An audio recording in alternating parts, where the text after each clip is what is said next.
clarity being missing. So conditions of satisfaction are a component of a project which is critical.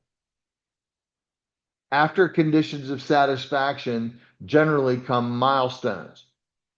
Milestones are like they are on the highway. They're mileposts that lets you know where you are on the journey.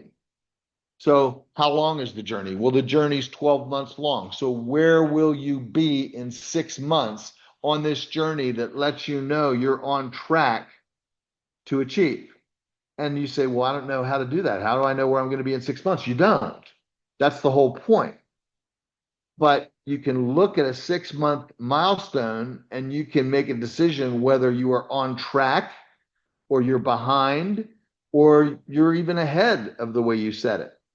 And most of us set goals in a way that, like, we promise the sun's going to come up tomorrow. You know what I mean? It's going to come up whether we make it a goal or not, is my point. So milestones are important tracking mechanisms to know whether you are on track for your goal. However, it's very common not to set them up properly because we want to make sure we hit our goal. So we set a milestone up in a way that we know we're going to hit our goal if that happens. But sometimes we shortcut or we short sell ourselves would be the word that I would use. In other words, you know, I tell people in the world, and again, forgive me, those of you who aren't into network marketing, but in the world of network marketing, I tell people that there's funny math. Like, if people's goal is to make $10,000 a month in 1 year, what's their 6 month milestone? 90% of people will say 5,000 a month. If I'm making 5,000 a month, 6 months from now, I'm on track to make 10. And the truth is that's not so. They don't understand geometric progression. And here's what I mean.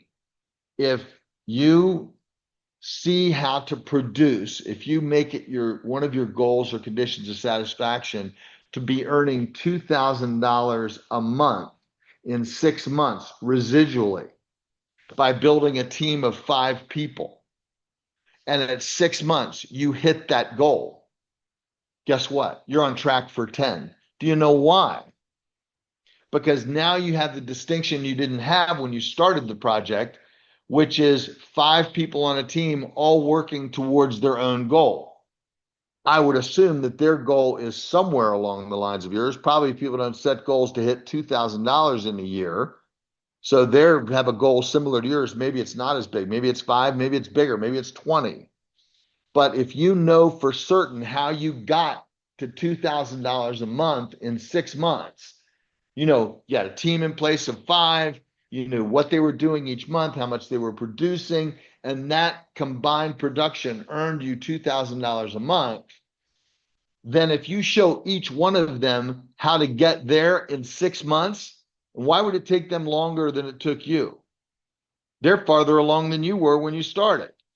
So if you show them how to make $2,000 a month, that you immerse yourself in that in the next 6 months, you can't miss 10. It's generally mathematically impossible for you to miss 10. But instead, what most people do is they hit 2 and then they start working harder, or they sign up more